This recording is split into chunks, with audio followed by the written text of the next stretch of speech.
Hanya 18 jam setelah jasad anak saya dimakamkan, menantu saya menyodorkan surat pelepasan hak rumah dan berkata, "Saya punya waktu 4 jam untuk keluar dari rumah." Nama saya Bu Rahayu, 65 tahun, seorang janda yang dulu mengajar di SMP negeri di Makassar selama 30 tahun. Pensiun saya cukup untuk hidup sederhana, tapi tidak cukup untuk membeli rumah sendiri di kota ini. Anak saya satu-satunya, Mas Dimas, baru saja meninggal di usia 39 tahun, serangan jantung mendadak. Tidak ada sakit sebelumnya, tidak ada tanda-tanda. 4 tahun terakhir saya tinggal di rumah Mas Dimas dan istrinya, Intan, di Tamalan Rea. Rumah itu dibeli dari hasil gabungan. Saya menyumbang 125 juta rupiah dari penjualan rumah lama saya di Goa. Sisanya dari tabungan mereka. Waktu itu Dimas bilang, "Bunda, ini rumah kita. Bunda gak usah khawatir." Tapi sejak awal, Intan tidak pernah benar-benar menyambut saya. Saya bisa merasakan itu dari cara dia bicara, dari cara dia menatap. Tapi saya diam saja. Demi Dimas, demi keharmonisan rumah tangga mereka. Intan sering bersikap pasif-agresif. Foto saya yang tadinya dipajang di rak keluarga, tiba-tiba hilang, diganti dengan foto pernikahan mereka. Dapur yang sudah saya atur rapi, tiba-tiba diubah tanpa pemberitahuan. Saya tidak pernah diajak ke acara keluarga dari pihaknya. Kalau ada kumpul keluarga besar, Intan selalu bilang, "Bunda di rumah saja ya, nanti capek." Padahal saya masih kuat.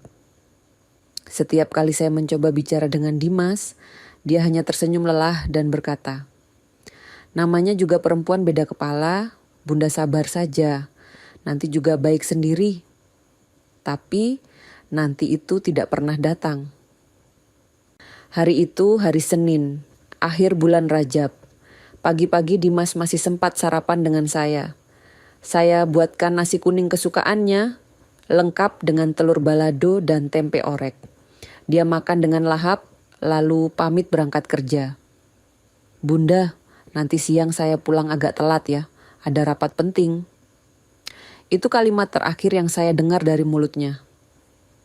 Siangnya dia lembur, malamnya tidak pulang. Intan bilang dia menginap di kantor karena deadline proyek. Saya percaya. Dimas memang sering begitu kalau ada proyek besar. Tapi sekitar pukul 2:30 dini hari, ponsel saya berdering. Nomor Dimas. Saya langsung angkat.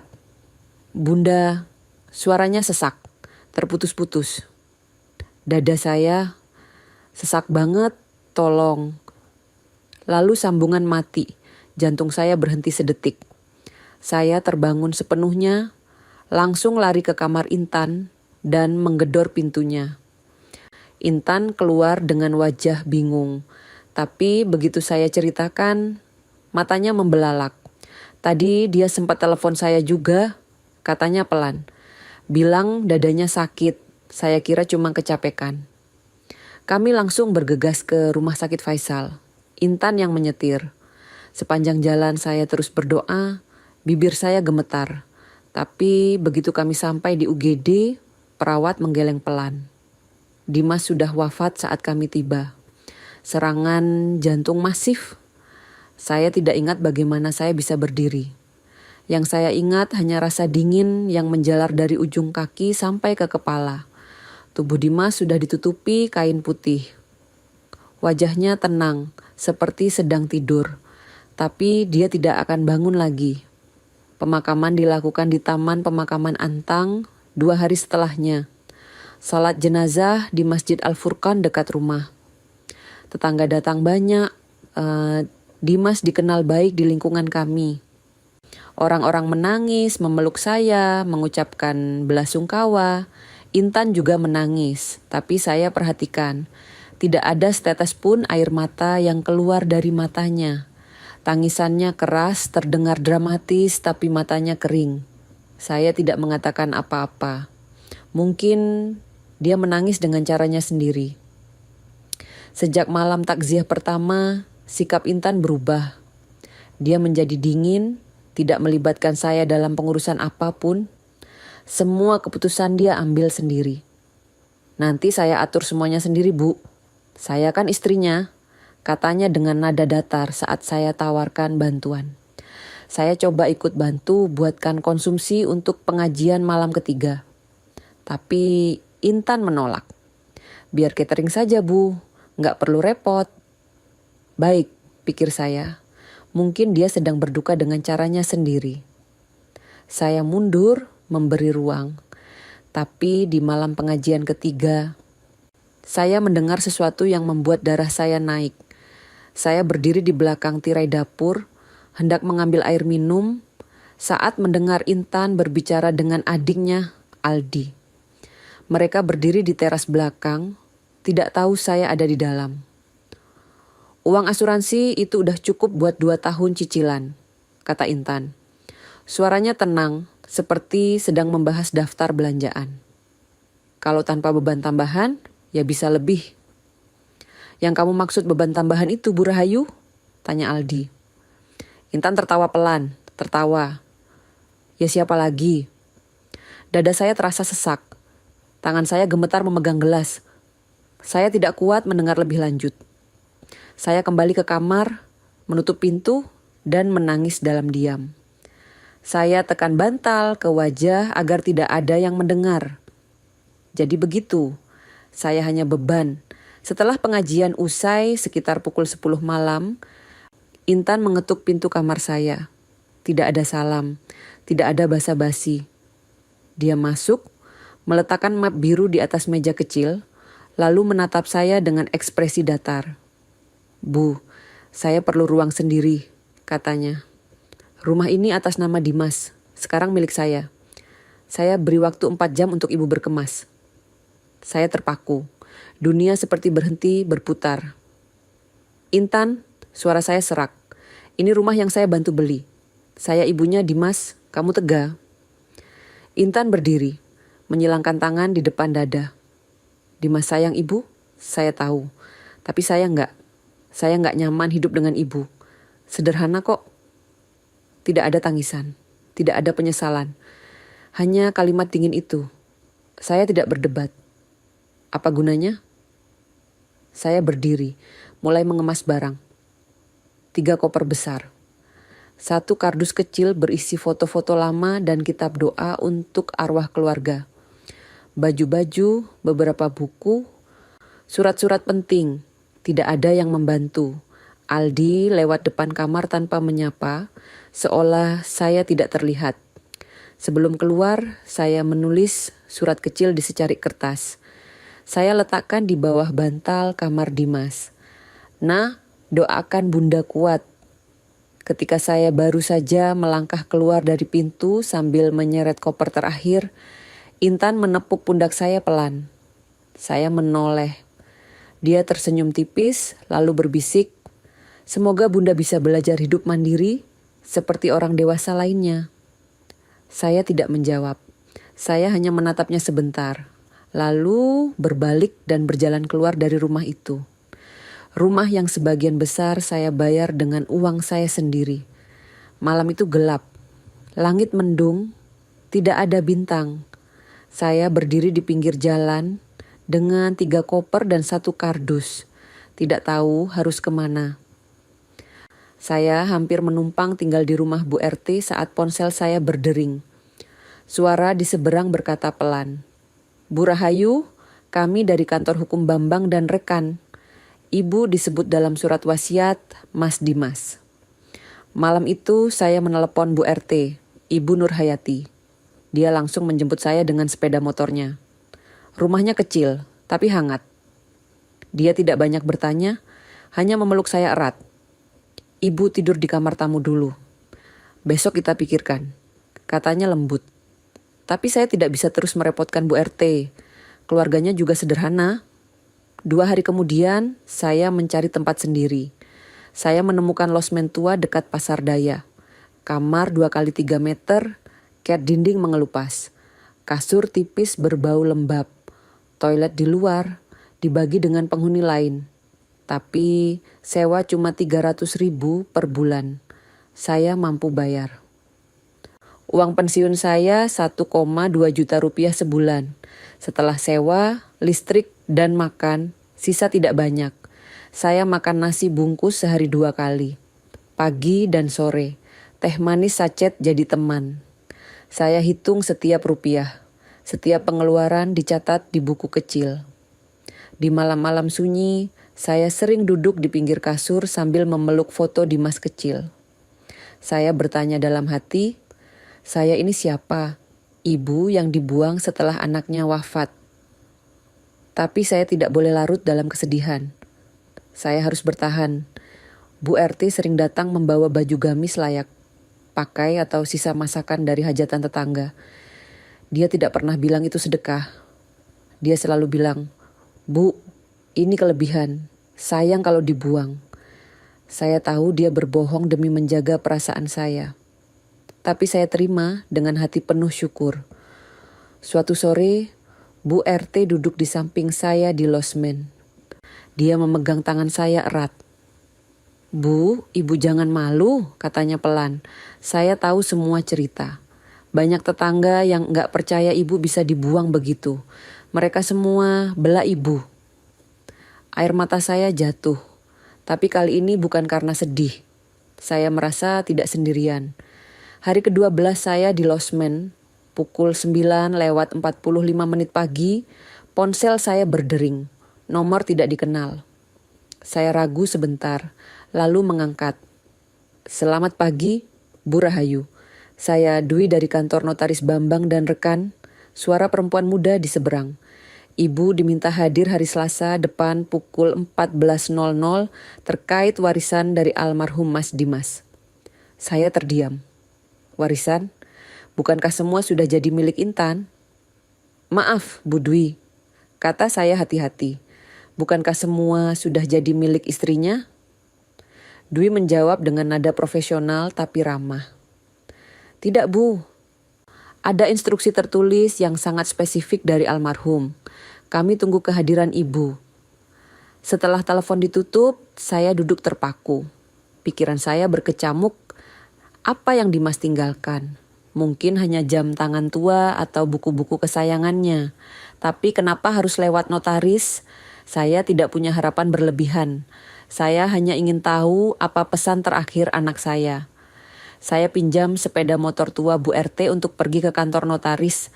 Saya cuci gamis saya dengan tangan, setrika sampai rapi. Saya ingin tampil layak, meski hati saya gelisah. Hari Selasa siang, saya sampai di kantor notaris Bambang dan rekan 10 menit lebih awal. Kantor itu sederhana, tapi rapi. Ada kaligrafi ayat kursi di dinding. Ruang tunggu bersih, wangi melati. Saya duduk tenang, meski jantung berdebar. Intan datang 15 menit terlambat. Dia turun dari mobil putih mengkilap, ditemani Aldi yang tampak resmi dengan kemeja, lengan panjang dan tas kulit. Mereka berjalan masuk dengan gaya percaya diri. Mata Intan bertemu dengan mata saya sebentar. Dia tidak menyapa, hanya melirik sekilas, lalu berbicara pelan dengan resepsionis. Saya mendengar bisikannya.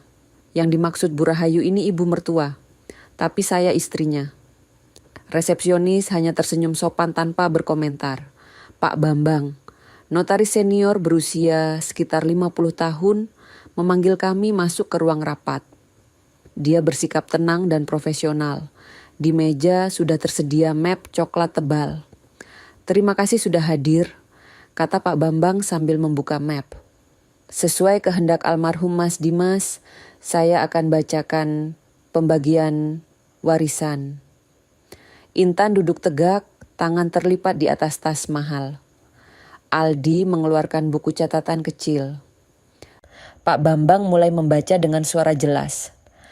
"Kepada Nyonya Intan, istri sah almarhum, rumah di Tamalan Rea, kendaraan Toyota Fortuner tahun 2020, polis asuransi jiwa, dan rekening pensiun perusahaan." Intan mengangguk puas. Aldi mencatat cepat. Lalu Pak Bambang melanjutkan. "Kepada Ibu Rahayu, ibu kandung almarhum, Brankas nomor 048 di Bank Syariah Mandiri, cabang Panakukang beserta seluruh dokumen dan hak akses penuh. Hening. Intan menegang. Saya bisa melihat rahangnya mengeras. Aldi berhenti menulis, menatap Pak Bambang dengan mata tajam.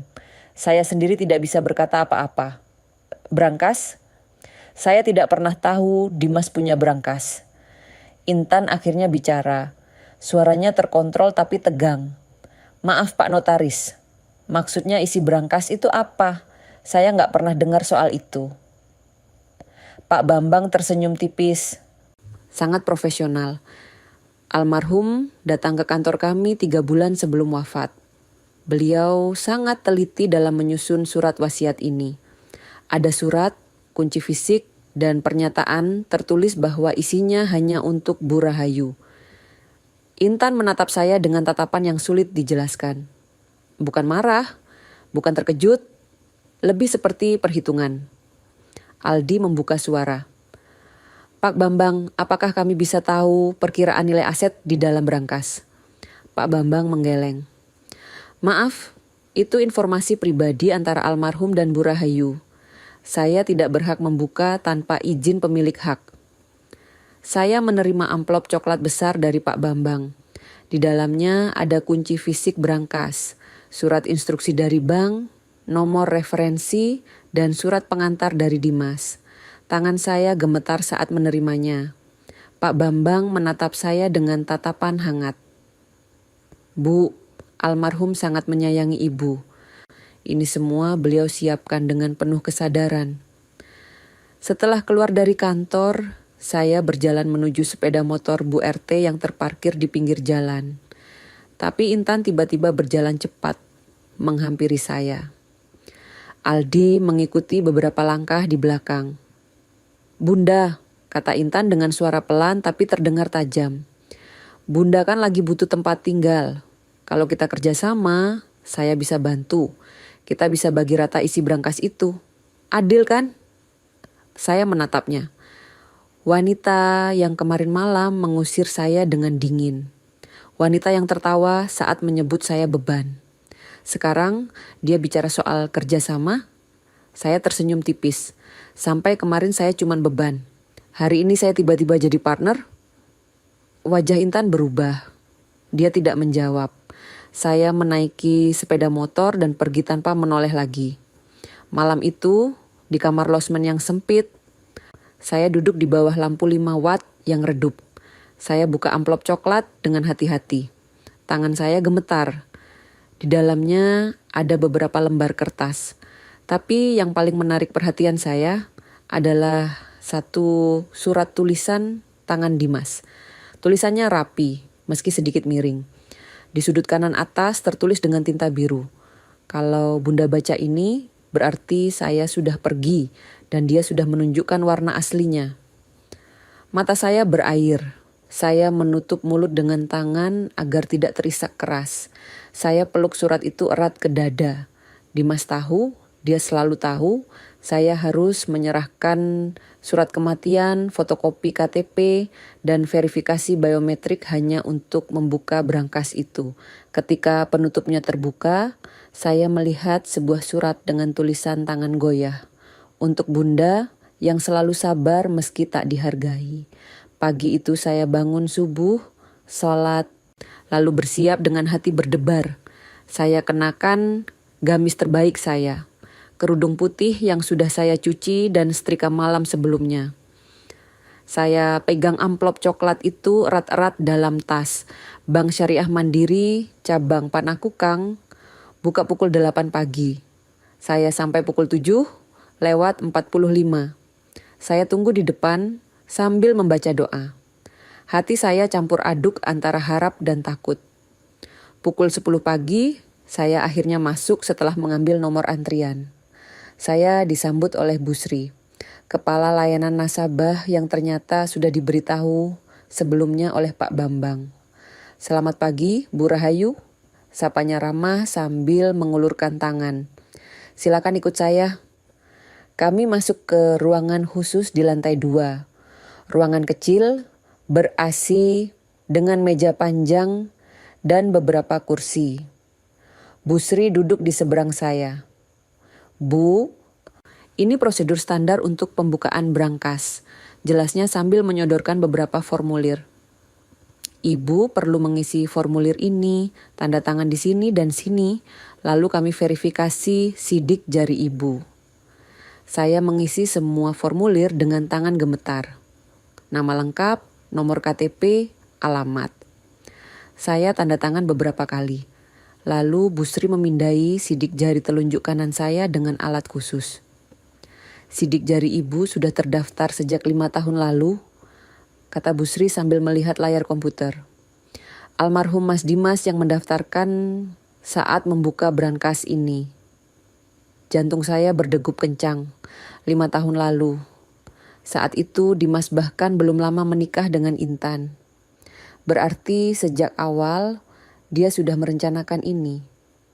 Setelah semua verifikasi selesai, Bu Sri membawa saya ke ruang brankas. Ruangan itu dingin, dindingnya penuh dengan kotak-kotak besi. Bu Sri berhenti di depan kotak nomor 048. Silakan Bu, katanya sambil menyerahkan kunci yang saya bawa. Saya masukkan kunci dengan tangan gemetar. Klik pelan terdengar. Brankas terbuka, Bu Sri mundur beberapa langkah. Saya tunggu di luar Bu, silakan Ibu ambil waktu. Saya mengangguk. Begitu Bu Sri keluar dan menutup pintu, saya menarik napas panjang. Brankas itu besar, panjangnya sekitar 60 cm, dalamnya dilapisi beludru hitam. Di bagian paling atas tergeletak amplop putih kecil dengan tulisan tangan Dimas. Untuk Bunda. Saya ambil amplop itu dengan tangan gemetar. Saya buka perlahan. Di dalamnya selembar kertas lipat. Saya baca kalimat pertama dan air mata langsung mengalir. Bunda, kalau Bunda baca ini berarti saya sudah nggak ada. Tapi saya masih bisa menjaga Bunda. Saya harus berhenti sebentar. Menyeka mata, lalu melanjutkan membaca. Dimas menulis bahwa dia tahu Intan tidak pernah benar-benar menghargai saya. Dia tahu semua perlakuan dingin itu. Dia tahu saya sering diabaikan, dipinggirkan. Tapi dia memilih diam karena tidak ingin konflik rumah tangga terbuka. Saya berpura-pura tidak tahu karena saya pikir saya masih punya waktu untuk memperbaiki semuanya. Tapi kalau Bunda baca ini, berarti waktu saya habis. Dia menulis bahwa dia merasa bersalah karena uang Bunda yang 125 juta rupiah dipakai untuk DP rumah. Tapi Bunda tidak pernah merasa memiliki rumah itu. Ini bukan balas budi Bunda. Ini keadilan. Ini hak Bunda. Jangan pernah kasih tahu Intan sampai Bunda benar-benar aman. Di akhir surat dia menulis, maafkan saya Bunda. Saya tidak sempat jadi anak yang lebih baik. Saya menangis dalam diam. Bahu saya bergetar. Saya peluk surat itu erat. Setelah beberapa menit, saya menguatkan diri dan mulai memeriksa isi brankas. Di bawah surat ada 4 buku rekening reksadana. Semuanya atas nama Rahayu. Saya buka satu persatu. Nilai totalnya mencapai ratusan juta rupiah. Ada juga sertifikat kepemilikan logam mulia. Emas batangan, tercatat di nama saya. Lalu ada buku tabungan berjangka. Saya buka dengan tangan gemetar. Saldonya 1.760.000.000 rupiah. Saya harus duduk. Kaki saya lemas. Tapi yang paling membuat saya tercengang adalah map merah tebal di bagian paling bawah. Di sampulnya tertulis dengan spidol hitam. Dokumentasi simpan aman. Saya buka map itu perlahan. Di dalamnya ada puluhan halaman printout.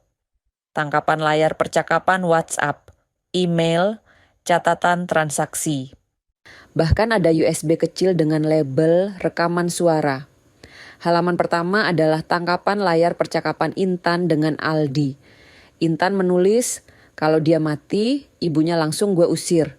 Nggak mau hidup bareng orang tua, penuh energi negatif. Aldi menjawab, lo yakin? Nanti malah ribet. Intan balas, Ribet apanya? Rumah atas nama Dimas. Kalau dia mati ya jadi milik gue. Gampang. Saya menutup mata.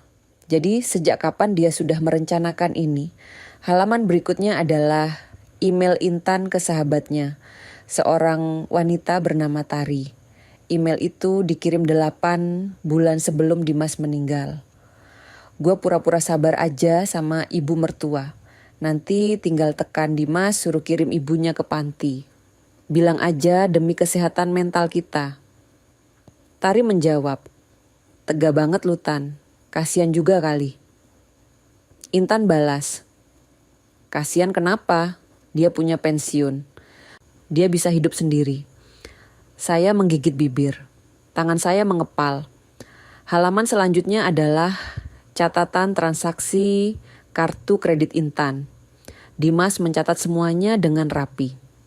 Dalam 2 bulan terakhir sebelum dia meninggal, Intan menghabiskan 98 juta rupiah. Spa premium, tas mewah dari butik import, liburan ke hotel berbintang di Bali. Sementara Dimas lembur setiap hari. Lalu ada catatan kecil dari Dimas di sudut halaman. Dia bilang itu untuk investasi penampilan, tapi kartu kredit itu pakai limit dari gaji saya. Saya ambil USB kecil itu dan pegang erat. Saya tahu ini akan menyakitkan, tapi saya harus tahu. Bu Sri mengetuk pintu pelan. Bu, apakah ibu perlu lebih banyak waktu? Tidak Bu Sri, jawab saya. Saya sudah selesai. Saya masukkan semua dokumen kembali ke dalam brankas, kecuali surat dari Dimas dan USB. Itu saya simpan dalam tas. Bu Sri membantu saya mengunci brankas.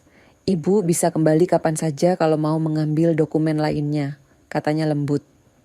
Sebelum keluar, Bu Sri berhenti sebentar di depan pintu ruangannya. Bu Rahayu, katanya pelan. Mas Dimas sering cerita soal ibu. Katanya, ibu itu seperti benteng terakhir dia. Orang yang paling tulus di hidupnya. Saya tersenyum tipis. Tenggorokan saya tercekat. Saya hanya mengangguk, tidak sanggup bicara. Di luar bank, saya duduk di bangku taman seberang jalan. Saya keluarkan surat Dimas lagi dan membacanya sekali lagi. Setiap kata terasa berat, penuh cinta dan penyesalan. Tapi di bagian paling bawah surat, ada kalimat terakhir yang hampir saya lewatkan.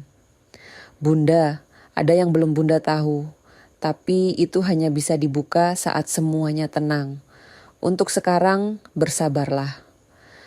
Tunggu waktunya. Saya mengerutkan dahi. Ada apa lagi? Tapi saya tidak punya waktu untuk memikirkannya sekarang.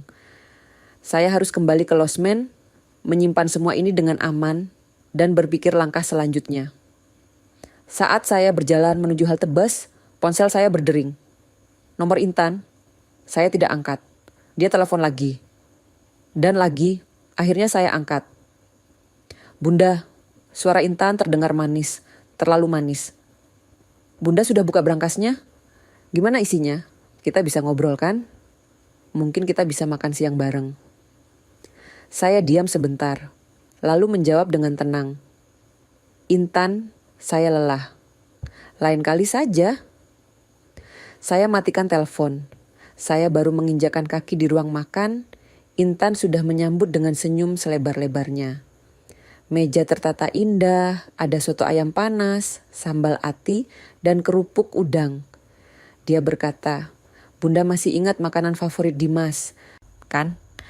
Undangan itu datang malam sebelumnya lewat pesan WhatsApp. Bunda, saya ingin tebus kesalahan. Makan siang besok di rumah ya.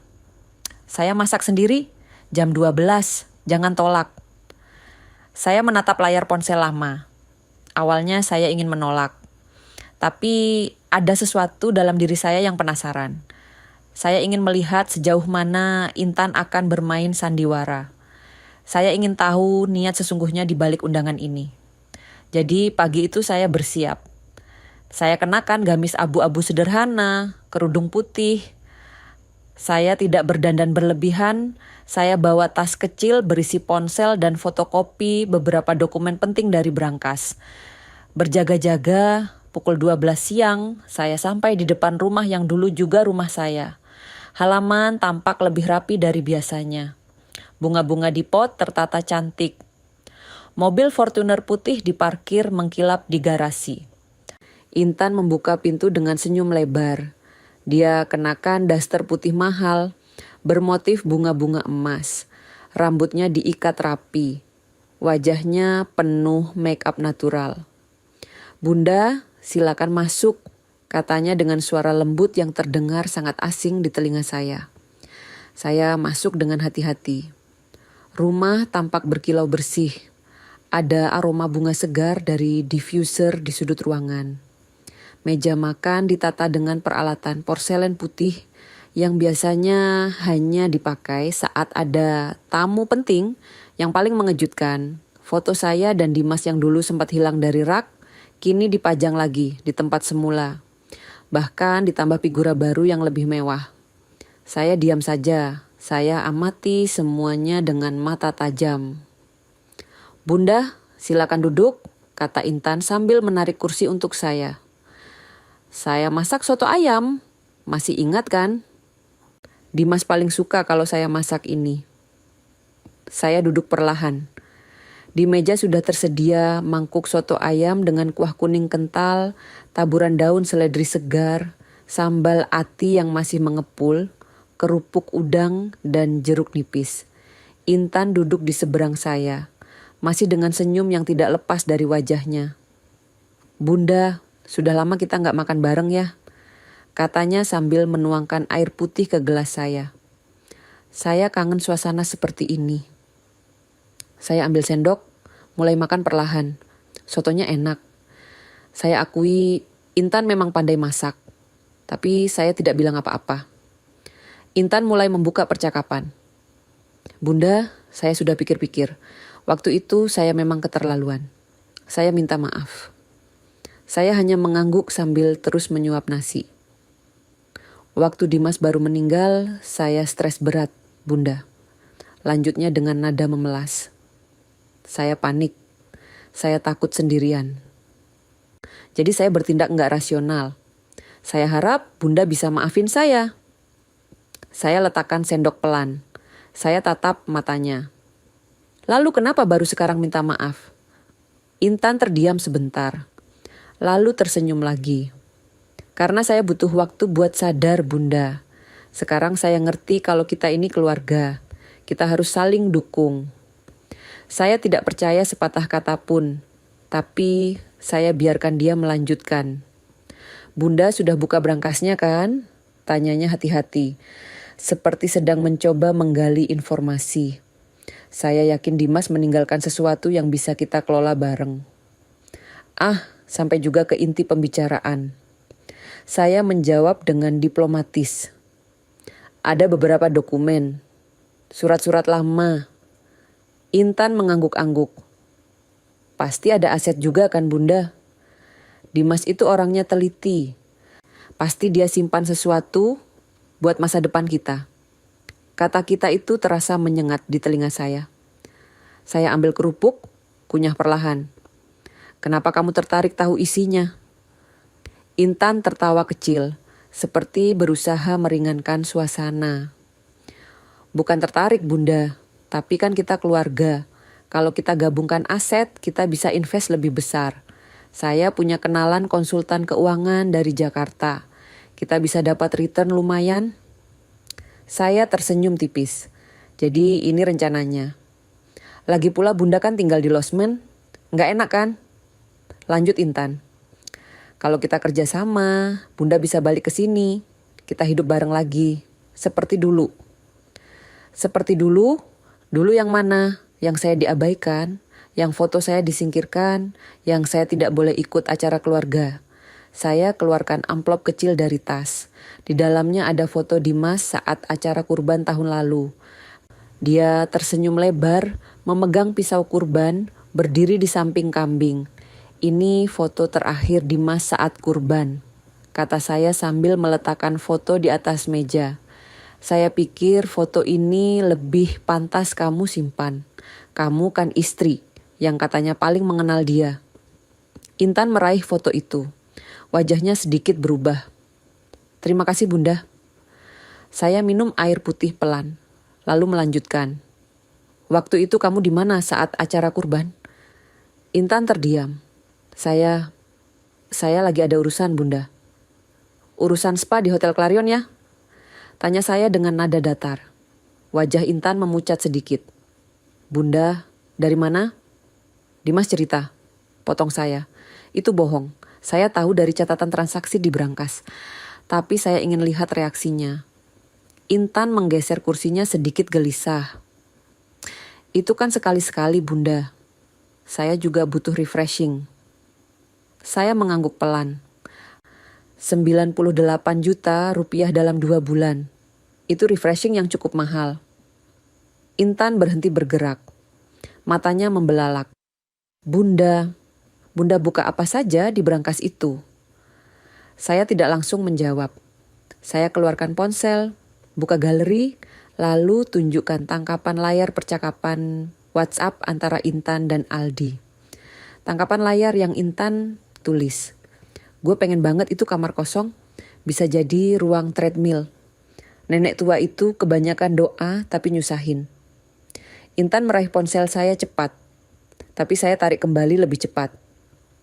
Masih ada 63 tangkapan layar lain, kata saya tenang. Semuanya tersimpan, lengkap dengan waktu dan nama pengirim. Intan berdiri. Wajahnya merah. Bunda salah paham. Itu semua bercandaan. Saya emosi waktu itu. Bercandaan? Saya tetap duduk tenang. Kamu bilang ingin mengusir saya sejak lama. Kamu bilang saya penuh energi negatif. Kamu bilang mau menjadikan kamar saya ruang treadmill. Itu semua bercanda. Intan menggeleng cepat. Saya nggak beneran lakuin kok Bunda. Cuman ngomong doang. Saya keluarkan map coklat tipis dari tas. Saya letakkan di atas meja tanpa membukanya. Di sini ada semua bukti. Email kamu ke Tari. Percakapan kamu dengan Aldi. Catatan pengeluaran kartu kredit. Rekaman suara yang Dimas rekam. Semuanya lengkap. Intan menatap map itu seperti melihat hantu. Bunda, suaranya mulai bergetar. Itu semua salah paham. Saya nggak sejahat itu. Saya berdiri perlahan, saya ambil map itu kembali. Justru karena kamu pikir saya nggak akan buka suara, kamu semakin berani. Kata saya pelan tapi tegas. Tapi Dimas menyaksikan semuanya. Dia tahu siapa kamu sebenarnya. Intan mundur selangkah. Matanya mulai berkaca-kaca. Tapi bukan air mata penyesalan. Lebih seperti air mata frustasi. Bunda, kita ini keluarga. Katanya dengan suara memelas. Saya salah. Tapi jangan buat saya kehilangan semuanya. Saya cuma punya rumah ini.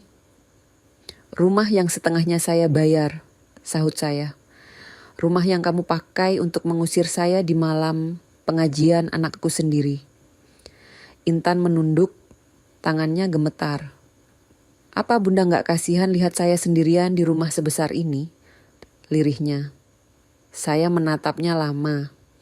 Lalu menggeleng pelan. Kasihan? Kamu tahu gak bagaimana rasanya tidur di losmen sempit berbau lembab setelah diusir dari rumah sendiri? Kamu tahu gak bagaimana rasanya makan nasi bungkus 2 kali sehari sambil menghitung setiap rupiah? Intan tidak menjawab. Saya berjalan menuju pintu. Sebelum keluar, saya berbalik sebentar. Bukan saya yang akan membuat kamu kehilangan semuanya, Intan. Kata saya lirih tapi jelas. Kamu sudah melakukan itu sendiri. Saya keluar dari rumah itu. Langkah saya terasa ringan. Untuk pertama kalinya sejak Dimas meninggal, saya merasa punya kekuatan. Di luar, hujan gerimis mulai turun. Saya berjalan perlahan sambil memeluk tas berisi semua bukti. Saya tahu ini baru permulaan, tapi saya sudah tidak takut lagi.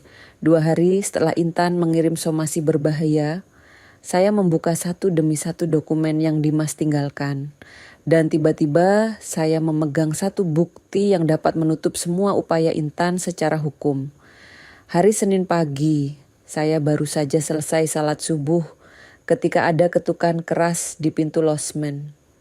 Penjaga losmen Pak Rahmat berdiri dengan amplop coklat besar di tangan. "Bu Rahayu, ada surat penting," katanya serius. "Dari kantor hukum."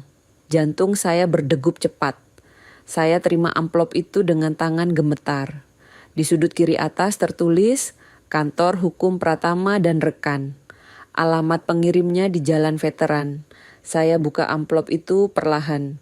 Di dalamnya ada surat somasi resmi lengkap dengan kop surat dan materai. Saya baca dengan mata bergetar. Intan menuntut pembagian setengah dari aset yang ada di brankas. Dia menuduh saya menggelapkan bagian warisan yang seharusnya menjadi hak istri sah. Ada tenggat waktu 7 hari untuk mediasi. Jika tidak, mereka akan ajukan gugatan ke Pengadilan Negeri Makassar. Di bagian bawah ada tanda tangan Aldi sebagai kuasa hukum. Saya duduk di pinggir kasur tipis. Tangan saya mengepal. Jadi mereka sudah mulai bergerak. Tapi anehnya saya tidak panik. Justru ada rasa tenang yang aneh. Mungkin karena saya sudah punya semua bukti. Mungkin karena saya sudah tahu ini akan terjadi. Saya langsung telepon Pak Bambang. Beliau angkat di dering ketiga. "Selamat pagi Bu Rahayu," sapanya ramah. "Pak, saya baru terima somasi dari Intan," kata saya langsung. "Mereka tuntut setengah dari isi brankas." Ada jeda sebentar. Lalu Pak Bambang menjawab dengan tenang. "Saya sudah menduga ini akan terjadi. Jangan khawatir Bu, kita punya dasar hukum yang sangat kuat. Ibu bisa datang ke kantor saya hari ini." Pukul 10 pagi, saya sudah duduk di kantor Pak Bambang. Kali ini saya bawa semua fotokopi dokumen dari brankas, surat wasiat asli, bukti transfer 125 juta rupiah untuk DP rumah dulu, rekening tabungan yang tercatat atas nama saya, sertifikat logam mulia, semua lengkap. Pak Bambang memeriksa satu persatu dengan teliti. Dia mencatat beberapa poin penting. "Bu, ini semua sangat jelas," katanya sambil mengetuk-ketuk dokumen dengan ujung pena. "Setiap rekening terdaftar atas nama ibu sejak awal. Ada bukti Mas Dimas yang mendaftarkan dengan kesadaran penuh. Bahkan ada pernyataan tertulis dari notaris bahwa ini adalah bentuk perlindungan untuk ibu kandungnya." Saya mengangguk. "Tapi mereka bilang saya menggelapkan warisan, Pak." Pak Bambang tersenyum tipis. "Itu klaim yang tidak berdasar. Brankas bukan bagian dari harta Gono Gini. Ini adalah pemberian langsung dari anak kepada ibu yang didokumentasikan dengan sah. Secara hukum ini milik ibu sepenuhnya." Beliau menjelaskan bahwa kami perlu mengumpulkan salinan resmi dari bank sebagai bukti tambahan, tanggal pembukaan rekening, sumber dana awal, dan semua transaksi yang menunjukkan Dimas rutin menambah investasi atas nama saya. "Saya akan minta surat keterangan dari Bank Syariah Mandiri," kata Pak Bambang. "Itu akan memperkuat posisi kita." Saya juga minta Pak Bambang mencatat kronologi lengkap. Tanggal Dimas datang ke kantor notaris untuk mengubah wasiat. Tanggal dia membuka brankas pertama kali. Semua harus terverifikasi. 5 hari kemudian, mediasi digelar di kantor Pak Bambang. Saya datang lebih awal, duduk tenang di ruang tunggu sambil membaca doa. Intan datang bersama Aldi. Kali ini penampilannya lebih formal. Kemeja putih, celana bahan hitam, rambut diikat kencang. Wajahnya dingin dan tegas. Tidak ada lagi senyum manis seperti waktu makan siang dulu. Aldi membawa tas kulit besar berisi dokumen. Dia tampak percaya diri seperti pengacara muda yang yakin akan menang. Kami masuk ke ruang rapat. Pak Bambang duduk di tengah sebagai mediator. Saya di sebelah kanan, Intan dan Aldi di sebelah kiri. Aldi membuka pembicaraan dengan nada profesional. Pak Notaris, kami datang hari ini untuk meminta kejelasan mengenai pembagian warisan almarhum. Kami merasa ada ketidakadilan dalam pembagian aset. Pak Bambang mengangguk. Silakan jelaskan. Aldi mengeluarkan berkas. Menurut informasi yang kami terima, ada aset senilai miliaran rupiah di brankas yang diberikan sepenuhnya kepada Bu Rahayu. Sementara klien saya, sebagai istri sah, hanya mendapat rumah dan kendaraan yang masih dalam cicilan. Ini tidak adil. Saya tetap diam. Biarkan mereka bicara dulu. Aldi melanjutkan. Kami juga meragukan validitas surat wasiat tersebut. Kami menduga almarhum berada dalam tekanan psikologis saat menandatangani. Mungkin ada unsur paksaan. Pak Bambang menatap Aldi tajam. Anda punya bukti soal dugaan paksaan itu? Aldi terdiam sebentar. Kami sedang mengumpulkan saksi. Saksi fiktif maksud Anda? Sahut Pak Bambang dingin. Intan menyela cepat. Bukan begitu, Pak. Maksud kami, Dimas waktu itu mungkin sedang sakit. Mungkin tidak dalam kondisi waras sepenuhnya. Pak Bambang membuka map di depannya. Saya punya bukti pemeriksaan kesehatan Mas Dimas dari Rumah Sakit Faisal. Tertanggal 2 minggu sebelum beliau menandatangani surat wasiat. Kondisi kesehatan beliau sangat baik. Tidak ada indikasi gangguan mental atau tekanan psikologis. Dia sodorkan fotokopi hasil medical check-up. Aldi mengambilnya, membaca cepat, lalu wajahnya sedikit memucat. Selain itu, lanjut Pak Bambang, saya hadir langsung saat penandatanganan. Ada saksi kedua, staf kantor saya, yang juga menyaksikan semua dokumen bermaterai dan sesuai prosedur notaris. Tidak ada unsur paksaan sama sekali. Saya keluarkan amplop dari tas. Saya juga punya sesuatu. Semua mata tertuju pada saya. Saya letakkan USB kecil di atas meja. Ini rekaman suara Dimas, kata saya tenang. Percakapan beliau dengan penasihat bank saat mendaftarkan rekening atas nama saya. Ada data waktu-waktunya. Jelas sekali beliau melakukan semua ini dengan kesadaran penuh dan tanpa paksaan. Pak Bambang memasukkan USB ke laptop. Suara Dimas terdengar dari speaker. Saya ingin semua rekening ini atas nama ibu saya, Rahayu. Ini untuk perlindungannya. Kalau saya kenapa-kenapa, saya ingin ibu saya aman secara finansial. Suara petugas bank. Bapak yakin biasanya nasabah mendaftarkan atas nama istri atau anak? Dimas, saya yakin. Ini keputusan saya sendiri. Tidak ada yang memaksa. Ruangan hening. Intan menutup wajahnya dengan tangan. Aldi menatap layar laptop dengan rahang mengeras. Saya keluarkan dokumen berikutnya. Ini email dari Dimas ke pihak bank. Dikirim 3 hari sebelum perubahan wasiat. Isinya jelas. Semua ini untuk perlindungan ibu. Email tersebut tersimpan di server bank sebagai bukti inisiatif pemilik rekening. Pak Bambang mengambil dokumen itu, memeriksanya, lalu menatap Aldi. Anda masih ingin melanjutkan gugatan? Aldi membuka mulut, tapi tidak ada kata yang keluar. Intan tiba-tiba berdiri. Wajahnya merah. Ini tidak adil. Saya istrinya, saya yang hidup bersamanya.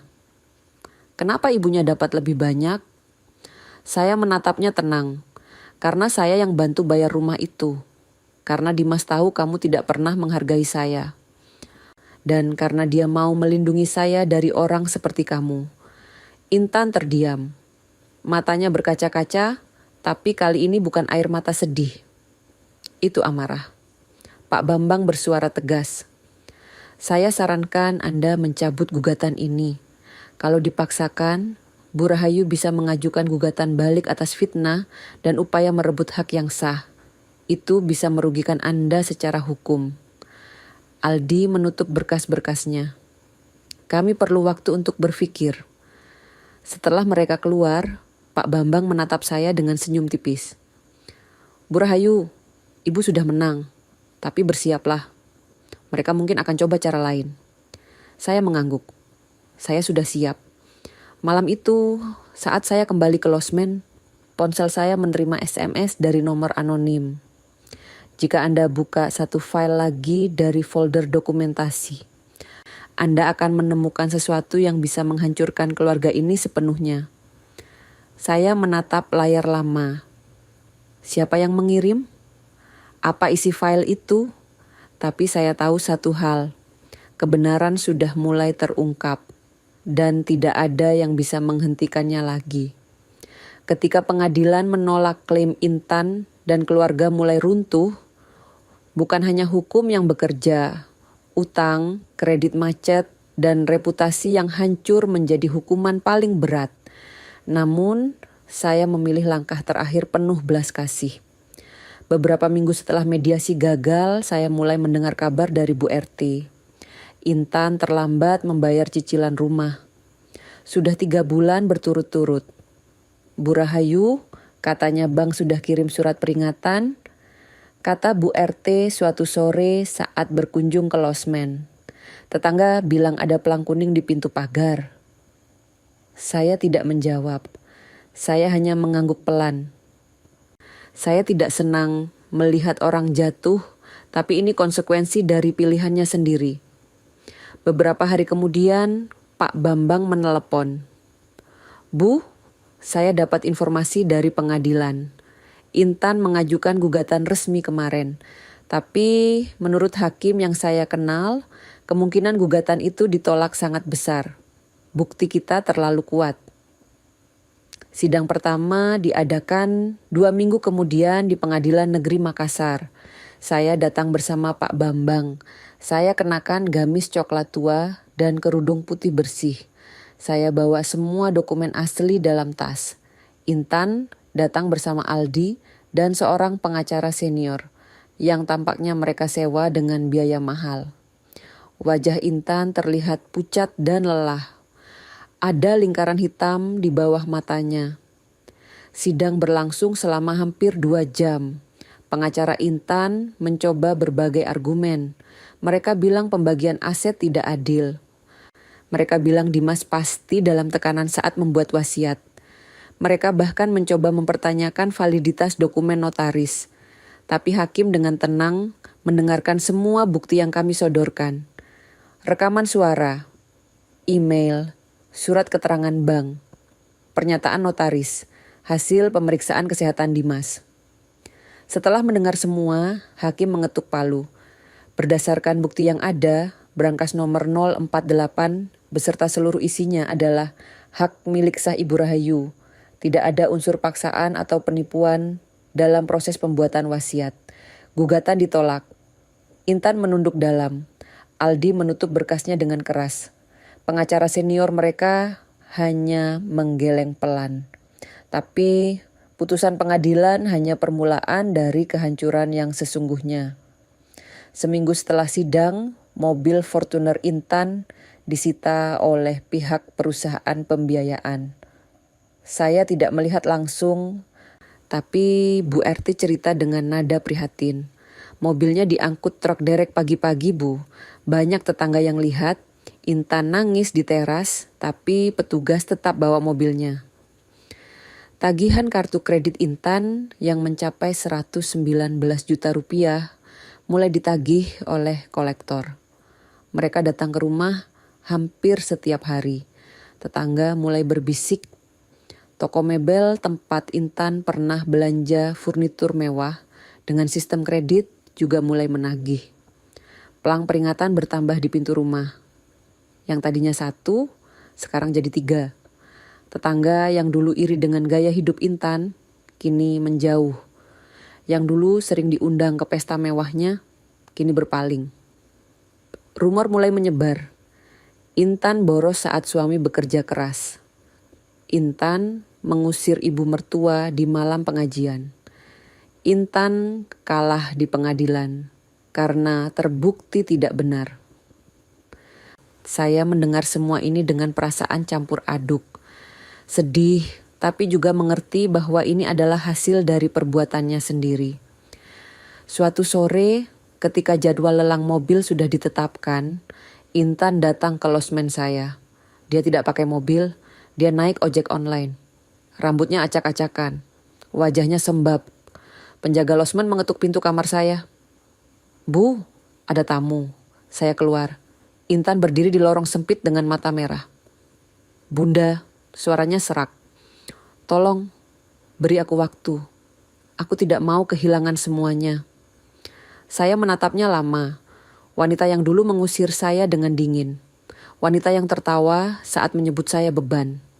Sekarang dia berdiri di depan saya dengan wajah hancur. Tapi saya masih manusia. Saya masih punya hati. "Intan," kata saya pelan. "Saya bisa bantu kamu dengan modal kecil. Cukup untuk buka warung sederhana. Tapi dengan syarat." Mata Intan berbinar sebentar. "Syarat apa, Bunda?" "Kamu harus ikut konseling keuangan, belajar hidup sederhana, dan kerja sosial di komunitas masjid selama 6 bulan. Bantu orang-orang yang lebih membutuhkan, biar kamu belajar arti bersyukur." Wajah Intan berubah. Dia menggeleng keras. "Aku tidak mau seperti itu," teriaknya. "Aku tidak mau jadi orang miskin yang dikasihani. Aku mau rumahku. Aku mau hidupku yang dulu." Saya tidak marah. Saya hanya menatapnya dengan sedih. "Kalau begitu saya tidak bisa bantu," kata saya tenang. "Ini bukan soal miskin atau kaya, Intan. Ini soal mau belajar atau tidak." Intan menangis, tapi bukan tangis penyesalan. Itu tangis frustasi. Dia berteriak beberapa kata kasar, lalu pergi dengan langkah terburu-buru. Saya kembali ke kamar. Saya tidak mengejarnya. Saya sudah memberi kesempatan. Pilihan ada di tangannya. Beberapa bulan kemudian, kreditor mengeksekusi lebih lanjut. Rekening Intan diblokir. Tagihan terus menumpuk. Akhirnya, rumah di Tamalan Rea masuk daftar lelang. Aldi, yang terlibat dalam upaya manipulasi dokumen, menerima teguran dari organisasi advokat. Beberapa kliennya menarik diri setelah mendengar kasusnya. Reputasinya sebagai pengacara mudah hancur. Intan akhirnya harus pindah ke kamar kontrakan kecil di pinggiran kota. Tidak ada lagi gaya hidup mewah. Tidak ada lagi spa dan tas branded. Dia harus bekerja sebagai admin di toko kecil dengan gaji pas-pasan. Sementara itu, saya menggunakan sebagian kecil dari aset yang Dimas tinggalkan untuk membeli rumah sederhana dekat Masjid Raya. Rumah kecil dengan 2 kamar, halaman cukup untuk menanam bunga, dan teras untuk duduk santai. Saya juga buka warung nasi uduk kecil di depan rumah. Bukan untuk cari untung besar, tapi untuk berbagi dengan tetangga. Harga saya murah, untuk anak sekolah yang tidak punya bekal, saya sering kasih gratis. Setiap pagi saya bangun subuh, masak, lalu buka warung pukul 6. Tetangga mulai kenal saya. Mereka tahu cerita saya. Banyak yang hormat dan sering mampir hanya untuk ngobrol. "Bu Rahayu, ibu ini kuat ya," kata Ibu Siti, tetangga sebelah. "Sudah disakiti, tapi masih bisa tersenyum dan berbagi." Saya hanya tersenyum. Hidup harus jalan terus, Bu. Kalau kita terus dendam, yang capek kita sendiri. Warga komunitas mulai melihat kebenaran.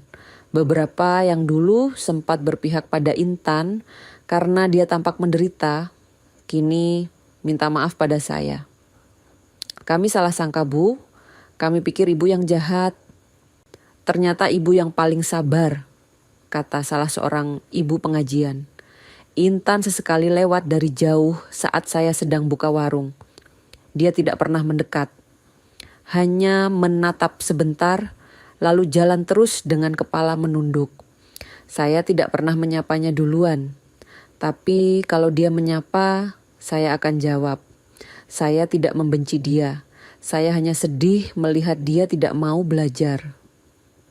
Suatu sore yang cerah di warung kecil saya, datang seorang anak perempuan berusia sekitar 10 tahun. Rambutnya dikepang 2, seragam SD sudah pudar. Dia bawa secari kertas kecil. "Bu, ini buat ibu," katanya sambil menyodorkan kertas itu. Saya buka kertas itu. Tulisan tangan anak-anak, sedikit miring tapi rapi. Terima kasih Bu Rahayu. Ibu baik, aku pengen jadi seperti ibu kalau besar nanti. Air mata saya jatuh. Saya peluk anak itu sebentar. Lalu kasih dia sebungkus nasi uduk dan teh manis. Belajar yang rajin ya nak, kata saya lembut. Anak itu mengangguk ceria, lalu berlari pulang. Saya duduk di kursi warung, menatap langit sore yang jingga. Saya ingat wajah Dimas, saya ingat senyumnya. Saya tahu dia bangga melihat saya seperti ini. Di kejauhan, saya melihat sosok Intan berdiri di ujung jalan. Dia menatap ke arah warung saya. Wajahnya lelah. Tidak ada lagi kesombongan, tidak ada lagi arogansi. Untuk pertama kalinya, saya melihat penyesalan di matanya. Tapi penyesalan itu datang terlambat. Bukan karena saya tidak mau memaafkan, tapi karena kadang hukuman terberat bukan dari pengadilan atau dari orang lain. Hukuman terberat adalah hidup tanpa harga diri. Hidup dengan menyesali setiap pilihan buruk yang pernah dibuat. Saya tidak tahu kapan Intan akan benar-benar berubah. Itu bukan urusan saya lagi. Itu urusan hatinya sendiri dengan Tuhan. Saya hanya tahu satu hal. Dimas menjaga saya bahkan dari sana. Keadilan tidak selalu datang dengan keras. Kadang ia datang dengan tenang, lewat kehidupan yang layak dan hati yang damai. Dan saya bersyukur saya masih diberi kesempatan untuk merasakan kedamaian itu.